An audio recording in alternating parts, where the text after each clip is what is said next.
బాబు గారు కృష్ణారామ అని చెప్పేసి కూర్చోబడలే. రాముడు కృష్ణుడు జపం చేసుకుంటే ఇంట్లో కూర్చోలే.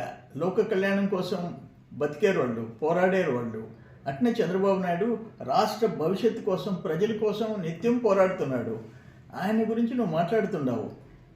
నీవు నీ ఫాలోయర్స్ ఒళ్ళు బలిసిన వాళ్ళని గురించి తేల్చేదానికి లోకేష్ బాబు ఎంటర్ అయినాడు. యువనాయకుడు లోకేష్ బాబు ఎంటర్ అయినాడు. అంటే నువ్వు లాస్ట్ 5 yearsలో నువ్వు సీఎంగా ఉన్నప్పుడు రాష్ట్రం మొత్తం మీద జడ్పీటీసీలు పోటీ చేయాలన్నా, సర్పంచులు పోటీ చేయాలన్నా, రాష్ట్రం మొత్తం నీ అరాచకంతో యునానిమస్ చేయించుకున్నావు. నామినేషన్లు ఎన్నికుండా చేసుకున్నావు మెజారిటీ జిల్లాల్లో. ఇప్పుడేంటి నీ పులివెందుల్లో జడ్పీటీసీ ఎలక్షన్ జరుగుతుంది, ఓచుకోలేకపోతున్నావు. నీ ఇష్టం వచ్చినట్టు మాట్లాడుతున్నావు. ఫైనల్గా నేను ఒకటే చెప్తుండా, నీకే అంటే నువ్వు బాబు గారి గురించి మాట్లాడుతుంటే బాధేస్తుంది. వంగి కొబ్బరికాయ కొట్టలేవు నువ్వు.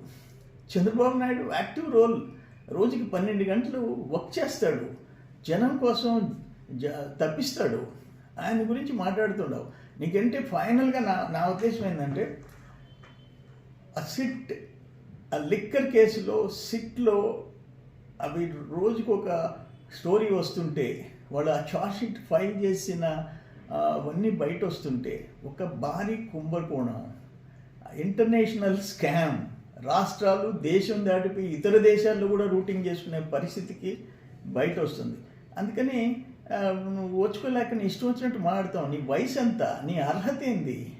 ఎవరో చెప్తున్నారు, ఈయన రాజకీయం చేయాలంటే, ఈయన ముఖ్యమంత్రి కావాలంటే వాళ్ళ న్యాయం చనిపోవాలా, ఈయన ముఖ్యమంత్రిగా కొనసాగాలంటే వాళ్ళ చిన్నాయన చనిపోవాలా. ఇది నీ స్ట్రాటజీ. అటువంటిది ఒక సీనియర్ నాయకుడు చంద్రబాబు నాయుడు.